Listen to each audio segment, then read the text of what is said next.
Halo semua Sobat Mediva dimanapun kalian berada, semoga sehat lahir batin dan semoga selalu dalam lindungan Allah Subhanahu wa Ta'ala. Amin amin ya robbal alamin. Baik, langsung saja kita ulas. Memiliki burung juara, termasuk merpati, sudah barang tentu menjadi dambaan setiap penghobi. Tapi, untuk meraih itu, selalu perlu perjuangan berat dan panjang. Mulai dari memilih jagoan yang hebat, melatih, hingga perawatan sehari-hari. Kombinasi yang tepat dari tiga hal tersebut memang akan sangat menentukan apakah sang jagoan akan stabil terbangnya atau tidak.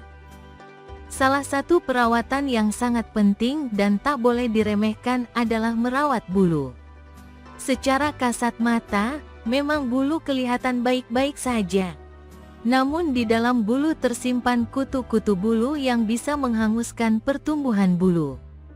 Apalagi pada batang bulu yang merupakan titik tumpu dari munculnya bulu, baik itu sayap dan bulu kecil lainnya. Oleh sebab itu, di sini kebersihan dan kesehatan bulu jelas sangat penting bagi merpati. Sekali lagi, kekuatan merpati pada akhirnya memang bertumpu pada kekuatan sayap yang ditopang oleh kekuatan bulu. Karena itu, penghobi merpati pun tak boleh serampangan dalam merawatnya, membersihkan bulu. Merupakan agenda rutin setiap hari. Bulu merpati yang sehat antara lain ditandai dengan tanda-tanda fisik bersih dan mengkilap, kuat, tidak mudah patah dan rontok. Membersihkan bulu burung, termasuk merpati, idealnya tidak cukup hanya membasuh dengan air saja. Pemberian sampo burung misalnya, menjadi keniscayaan. Di pasaran, kita bisa memilih banyak sekali sampo buat burung. Akan sangat baik bila kita memilih sampo yang terbuat dari bahan herbal, tanpa deterjen. Deterjen boleh jadi mempunyai daya bersih yang cukup kuat, tapi juga dalam jangka panjang bisa punya pengaruh buruk. Saat ini, dengan kemajuan ilmu pengetahuan, bahan-bahan herbal pun bisa diramu dan menjadi pembersih bulu yang efektif. Bahkan juga sekaligus bisa membersihkan bulu dari kutu yang mungkin tumbuh dan berkembang, sehingga sudah pasti sangat mengganggu kesehatan bulu secara umum. Sebut saja Paulus, sengaja meramu sampo yang bahan-bahannya 100% dari bahan herbal. Soal khasiat, Paulus mengklaim berani dibandingkan dengan yang lain. Penggunaan bahan-bahan herbal juga membuat harga sampo menjadi lebih terjangkau, lebih efisien, juga lebih praktis memakainya. Cukup satu kali pencet ke dalam baskom yang berisi air bersih, selanjutnya mencuci seperti biasanya. Bulu bersih, gilap, sehat, dan sayap pun menjadi sangat kuat sehingga sangat mendukung membuat jagoan lebih kuat dan cepat terbangnya. Pada dasarnya bulu merpati sangat riskan akan kerusakan, sehingga perawatan secara intensif wajib dilakukan. Jika tidak ada masalah, cukup menggunakan sampo.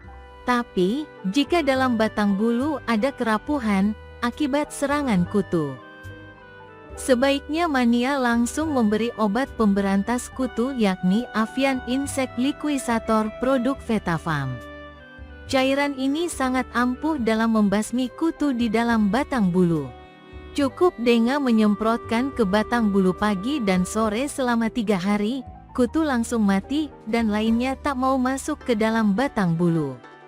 Kurang lebih 10 hari, pertumbuhan bulu kembali berjalan normal. Usia dini sehat di kandang macan cuaca ekstrim belakangan membuat beberapa mania andokan tanah air harus ekstra hati-hati dengan kesehatan, terutama hasil ternakan yakni piik usia muda.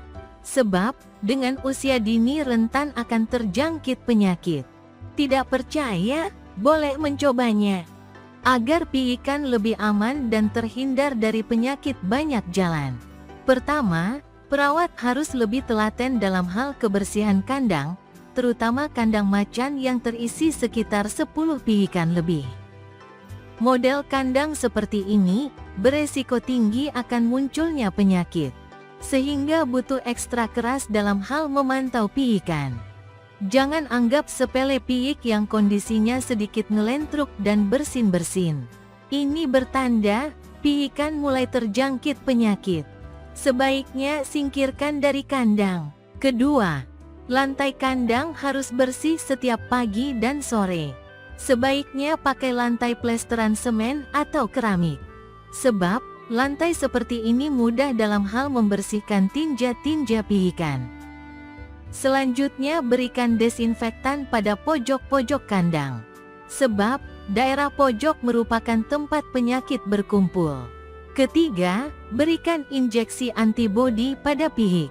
Dengan pemberian ini, piikan akan lebih kuat guna menangkal penyakit yang akan menyerang dirinya. Dengan catatan, dengan pemberian injeksi antibodi, mania harus tahu piikan mana yang harus diinjeksi. Berikan pada piikan yang kondisinya fit. Jika sebaliknya, piikan akan mudah tersungkur dan mati. Keempat, berikan minuman multivitamin dan penjamuan secara rutin.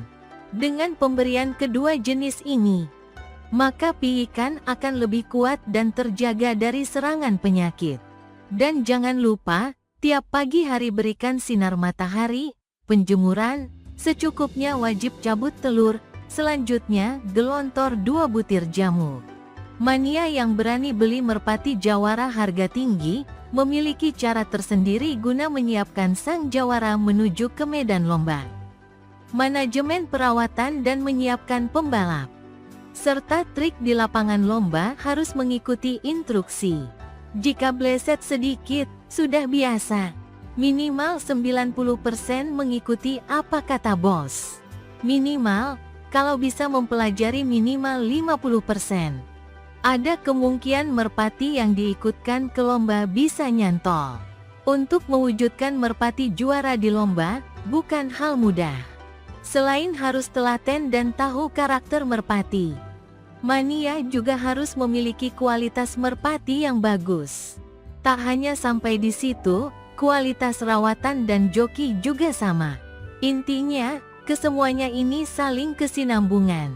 Mulai dari kualitas merpati, cara rawatan, latihan dan penjamuan atau pemberian multivitamin, jika diperlukan. Semua burung harus dikeluarkan untuk menghirup udara segar sambil melakukan mandi semprot.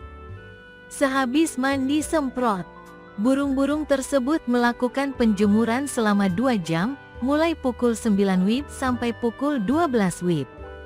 Setelah penjemuran, merpati dimasukkan lagi ke kandang untuk melakukan istirahat. Pukul 15 WIB, di dalam kandang kembali dikeluarkan untuk diberikan makanan berupa jagung ditambah beras merah dan sedikit grit. Kemudian pukul 17 WIB, para pembalap tersebut harus dimasukkan ke kandang untuk sementara melakukan istirahat. Sebab, pukul 19 WIB sampai pukul 21 WIB, satu persatu dikawinkan. Sedangkan mandi basah dilakukan oleh perawatnya setelah usai cabutan telur Sabtu malam, sekitar pukul 19 WIB. Minggu pagi setelah malamnya cabut telur oleh perawatnya melakukan mandi basah jadi. Mandi basah dilakukan setiap 2 minggu sekali.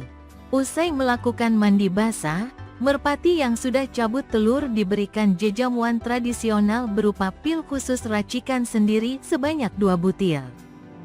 Di mana jejamuan tersebut terbuat dari bahan tradisional dengan memiliki kandungan yang mampu mengembalikan kondisi tubuh tetap sehat. Kemudian setelah minum jamu hasil racikan sendiri ini, kondisinya merpati akan stabil dan tetap tampil prima di lapangan. Sementara latihan dilakukan pagi hari setiap hari Kamis dan Jumat maksimal harus sampai start. Sebab, hari Sabtu merpati sudah siap tempur menghadapi lomba.